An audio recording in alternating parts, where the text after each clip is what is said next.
Hello guys, welcome to my YouTube channel. কেমন আছো তোমরা? এখন আমরা কথা বলবো হচ্ছে মালায়ালামের কিছুদিন আগেই রিলিজ হওয়া, মে মাসে রিলিজ হওয়া সিনেমা, যেটার নাম হচ্ছে নারীভেটা, যাতে লিড চরিত্রে আছে টবিনো থমাস। এই ফিল্মটা ফাইনালি এখন ওটিটিতে অ্যাভেলেবেল আছে। ফিল্মটা আমি ফাইনালি দেখলাম। কেমন লাগলো আমার এই নারীভেটা ফিল্মটা, সেটা নিয়েই কথা বলবো। চলো ভিডিওটা শুরু করা যাক। তো কেমন হলো টবিনো থমাস স্টারার ফিল্ম নারীভেটা? এই ফিল্মটা 2003-এ একটা ইনসিডেন্ট হয়েছিল কেরালাতে, যেটা ছিল মুথাঙ্গা ইনসিডেন্ট। তো সেই ইনসিডেন্টটার ওপর থেকেই সেই ইনসিডেন্টের ওপর বেস্ড করে এই সিনেমাটি বানানো, রিয়েল লাইফ থেকে ইন্সপায়ার্ড হয়ে এই সিনেমাটি বানানো। এবং ওই 2003-এর যে গল্পটা, সেটাই আমরা দেখতে পাবো এই ফিল্মটার মধ্যে, নারীভেটা ফিল্মটার মধ্যে। তো কেমন লাগলো এই ফিল্মটা? এটা রিয়েল ইনসিডেন্টের ওপর বেস্ট, আমরা জানি, ঠিক আছে। এবার সেই হিসাবে যদি আমি বিবেচনা করি যে রিয়েল ইনসিডেন্টের ওপর বেস্ট বলেই সিনেমাটা খুব আমাকে হেভি লেগেছে বা ভালো লেগেছে, সেটা ভুল হবে। রিয়েল ইনসিডেন্টের ওপর বেস্ট আমরা সকলে জানি, বাট ফিল্মটাকে কীভাবে এক্সিকিউট করেছে, ফিল্মটাকে কীভাবে দেখিয়েছে, সেটা আমাদের মেন বিষয় হবে। তো আমার কাছে এই ফিল্মটা এক লাইনে যদি আমি বলি, আমার কাছে এই ফিল্মটা খুব একটা হেভি ফিল্ম লাগেনি এবং একটা ওয়ান টাইম ওয়াচ ফিল্ম আমি বলবো। একটা ডিসেন্ট ওয়ান টাইম ওয়াচ, যেহেতু যে জিনিসটাকে দেখাচ্ছে সেটা খুব সিরিয়াস মুদ্রা। সেই হিসাবে দেখতে গেলে, বা ওই যে লোকগুলো এখানে ছিল, একটা প্রোটেস্ট হয়েছিল। প্রথমে গল্পটা বলে দিই যে মুথাঙ্গা ইনসিডেন্টটা কী হয়েছিল। তো 2003-এ কেরালাতে, মানে কেরালার একটা জায়গায়, সরি আমাদের ওয়ায়নাড বলে একটা জায়গায়, ঠিক আছে, যেখানে মানে আলাপুজা আর ওয়ায়নাড এরকম দু তিনটে জায়গায়, মানে এখানে সরকার থেকে, গভর্নমেন্ট থেকে কিছু আদিবাসীদেরকে জমি প্রোভাইড করার কথা হয়েছিল, ঠিক আছে, ল্যান্ড তাদেরকে দেওয়া হবে তাদের থাকার জন্য, এবং ওই জায়গাটা থেকে তারা চলে যাবে। মানে আদিবাসীরা যে জায়গাটায় ছিল, ওই ওয়াইনাডের যে জায়গাটায়, মানে যেখানে তারা ছিল, মানে বসবাস করতো আর কি, সেইখান থেকে সরে যেতে, এবং তাদেরকে সরকার থেকে জমি দেওয়া হবে তাদের থাকার জন্য। বাট সেই জিনিসটা সরকার প্রমিসও করে, বাট সেটা 1-1.5 বছর হয়ে যায়, তাদেরকে কোনো জমি দেওয়া হয় না। তো তাই জন্য তারা ফাইনালি আর ধিক্কারে, মানে এই প্রোটেস্টটা তাদেরকে করতে হয়, এবং তারা সব আদিবাসী মিলে এক জায়গায় জড়ো হয়। সব জায়গা থেকে লোক আসে, আমাদের আলাপুজা থেকে, ওয়াইনাড থেকে, সব জায়গা থেকে লোক এসে এক জায়গায় জড়ো হয়, এবং তারা একটা প্রোটেস্ট চালায় যে তাদেরকে যতদিন না ঘর দেওয়া হবে তারা এইখান থেকে সরবে না। এবার স্টেট কি করছে, গভর্নমেন্ট কি করছে, যে তারা কিছু পুলিশের ফোর্স পাঠাচ্ছে, ঠিক আছে, পুলিশের ফোর্স নিয়ে তাদেরকে তোলানোর চেষ্টা করা হচ্ছে, বাট তারা তুলতে পারছে না। এবার এই নিয়ে ফাইনালি একটা টাইমে গভর্নমেন্ট থেকে একটা প্ল্যানিং আসে ওপর মহল থেকে, সেই প্ল্যানিংটা করাতেই, ঠিক আছে, যার কারণে একটা দোষ কাইন্ড অফ এদের ওপর চাপানো যায়, এই আদিবাসীগুলোর ওপর, এবং সেই জিনিসটাকে যাতে করে এদেরকে সরানো যায়। তো এবার ফাইনালি তারা তাতেও সরছে না, এবং একটা টাইমের পর সেখানে মানে ফোর্স এখানে গুলি চালাচ্ছে। বাট গুলিটা চালানোর মানে কী এমন প্রয়োজন হলো যার কারণে গুলি চালাতে হলে, তাও আবার পায়ে নয়, ডাইরেক্ট বুকে, যেখানে সেখানে গুলি চালিয়ে দিচ্ছে।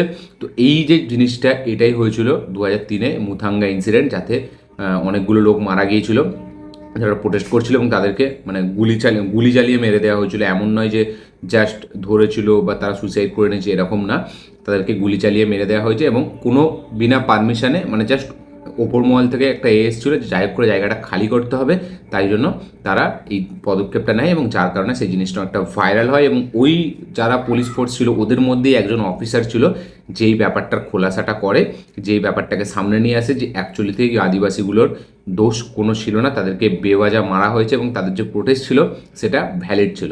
সেই গল্পটাই আমরা দেখতে পাচ্ছি নারীভেটা সিনেমাতে। এবার এখানে ওই যে পুলিশ অফিসারটা যার কথা বললাম, যে ওই ফোর্সের মধ্যেই একজন ছিল যেই মানে কেসটাকে ফাঁস করেছিল, সেটাই হচ্ছে আমাদের টবিনো থমাসের ক্যারেক্টারটা।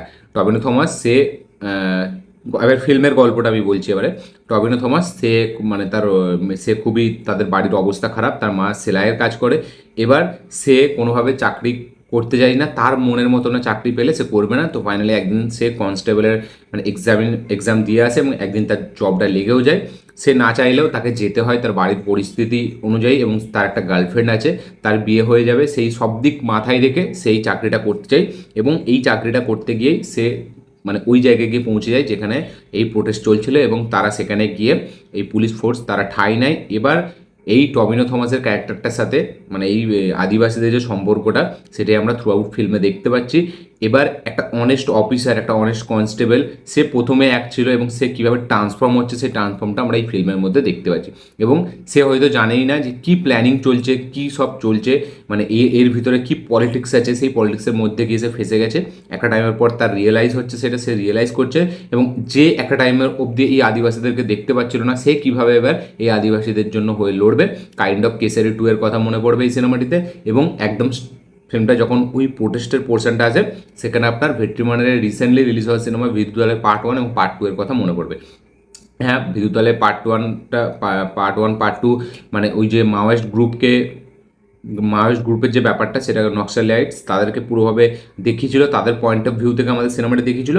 এখানে আমাদের দেখা যাচ্ছে টমিনো থমাসের ক্যারেক্টারটার পয়েন্ট অফ ভিউ থেকে। এবার এই ফিল্মটা হচ্ছে এক্সিকিউশন, মানে ফিল্মটা প্রথমটা আমরা দেখতে পাচ্ছি যে টমিনো থমাসের ক্যারেক্টারটা তার লাইফে কী কী চলছে, কী কী প্রবলেম, ঠিক আছে। তো সেই সবের জন্য এই কনস্টেবলের চাকরিটা না করলেও তাকে করতে হচ্ছে। বাট সেইখানের মধ্যে না কোনো হেভি মুভমেন্টস নেই যে এই ফিল্মটাকে আপনি দ্বিতীয়বার দেখবেন। মানে এখনও যদি আপনি বিদ্যুতালয় পার্ট 1 চালিয়ে দেখে নেন, পার্ট 1-এর কিছু কিছু সিকোয়েন্স এত সুন্দর করে ডিজাইন করেছিল ভেট্রিমারান, সেখানে যে মুভমেন্টস ছিল, সেখানে যে মানে কী বলবো, একটা সিনের যে স্টেজিং বা সেখানে সেই সিনটার যে একটা মানে কী বলবো, একটা যে আলাদা একটা ম্যাজিক ছিল। এবং সেখানে যেরকম ব্রুটালিভাবে দেখানো হয়েছিল জিনিসটাকে, এবং তার সাথে সাথে সেখানে পুলিশদের যে একটা হার্ডকোর যে ব্যাপারটা, তাদের যে একটা অত্যাচার বা তাদেরকে উপর থেকে কি বলেছে, তাদেরকে কি পারমিশন দিয়েছে, এবং এই আদিবাসীগুলোর জন্য সেখানেও ভেট্রিমারান এই বিদ্যালয়ে পার্ট 1-এ কিছু আদিবাসীদের কথা এখানে দেখিয়েছিল।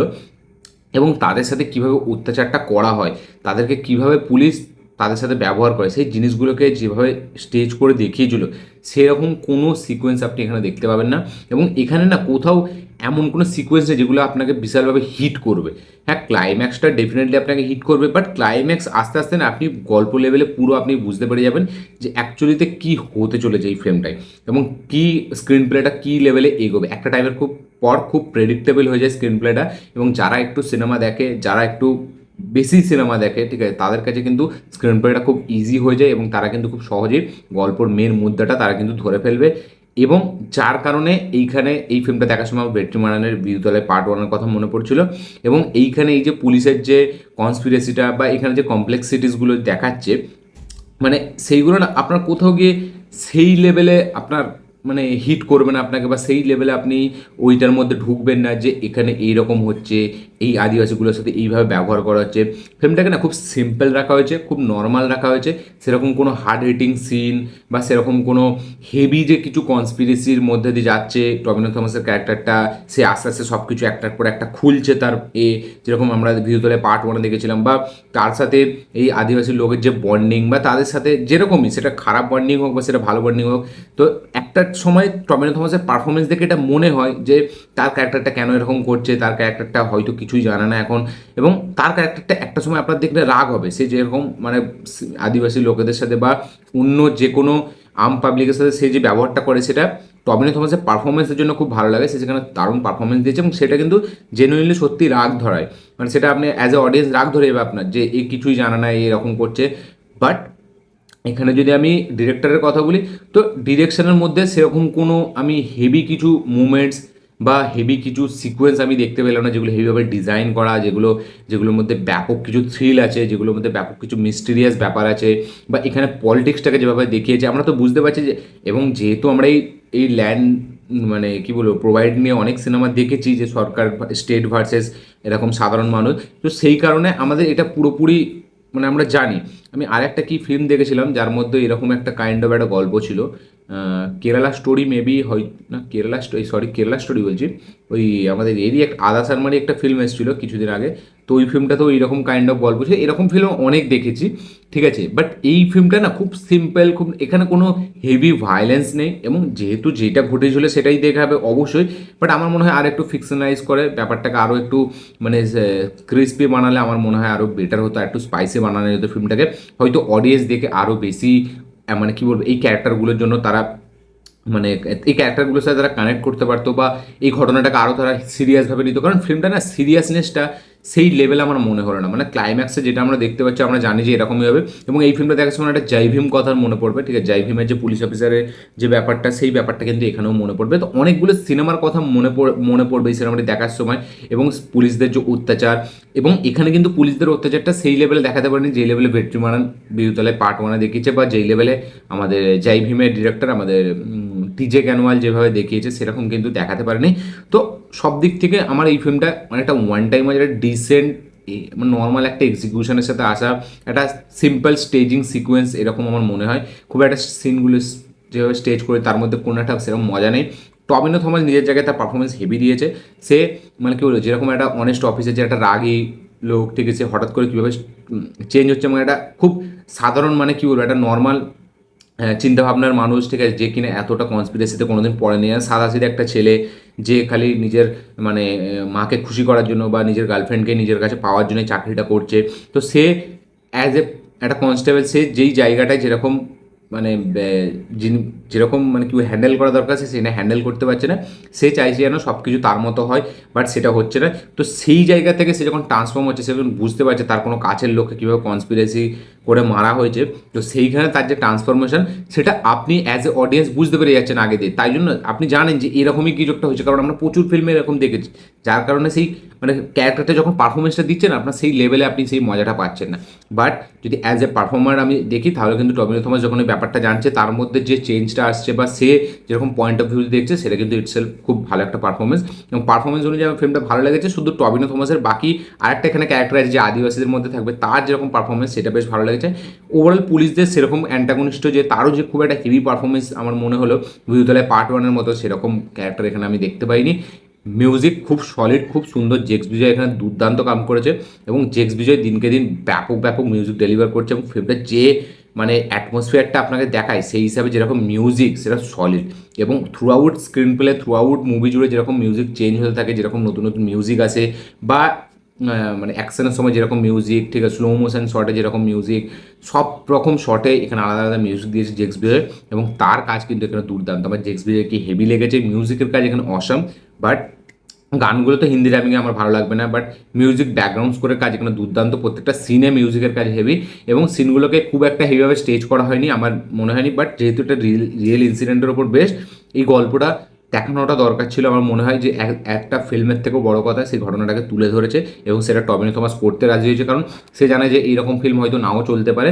এই ফিল্মটা 10 কোটি টাকায় মানে হয়েছে, বাট 30 কোটি টাকা বক্স অফিস কালেকশন করেছে। এর জায়গায় হয়তো টবিনো থমাস অন্য কোনো ফিল্ম করলে সে হয়তো আরও বেটার কালেকশন করতে পারতো, বাট সেই গল্পটাকে তুলে ধরার চেষ্টা করেছে, এইটাই এর মধ্যে অনেক বড় ব্যাপার। বাট ফিল্মটা ইটসেলফ আমার অতটা হেভি লাগেনি, একটা one time watch decent normal এক্সিকিউশনের সাথে আসা একটা নর্মাল ফিল্ম আমার মনে হয়েছে। ডিরেকশনের কাজও অতটা হেভি লাগেনি। পারফরমেন্স ওয়াইজ টবিনো থমাসের কাজটাই শুধু ভালো, মিউজিক খুব ভালো জেক্স বিজয়ের, এবং সাপোর্টিং কাজটাও যারা আছে তাদের অতটা হেভি লাগেনি। এখানে পলিটিক্সটাকে যেটুকু দেখাচ্ছে সেগুলো আমরা আগে থেকেই বুঝতে পারছি, বাট পলিটিক্সটাকে কোনো ডিপলি বিশালভাবে গিয়ে দেখায়নি। হ্যাঁ, এই যে পুলিশের চক্রান্তটা সেটা একটু হালকা ডিপলি দেখিয়েছে, বাট সেটা কোথাও গিয়ে আপনাকে হেভিভাবে মানে কী বলবো একটা দারুণ কিছু টুইস্ট আপনাকে দেবে না।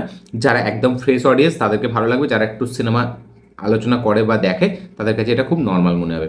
এই ছিল আমার রিয়াকশন এই ফিল্মটাকে নিয়ে, নারীভেটা ফিল্মটাকে নিয়ে। যারা এখনো দেখেননি, সোনি লিভে অ্যাভেলেবেল আছে, ফিল্মটাকে অবশ্যই চেক আউট করুন। দেখে অবশ্যই কমেন্ট করবেন আপনাদের কী বক্তব্য, কী মতামত, কী রিয়াকশন। এবং আমার এই ভিডিওটি ভালো হয়ে থাকলে লাইক শেয়ার কমেন্ট করে দেবেন। চ্যানেল তুললে চ্যানেলকে সাবস্ক্রাইব করবেন, বেল আইকন প্রেস করতে ভুলবেন না। দেখা হচ্ছে পরের ভিডিওতে, ততক্ষণের জন্য বাই।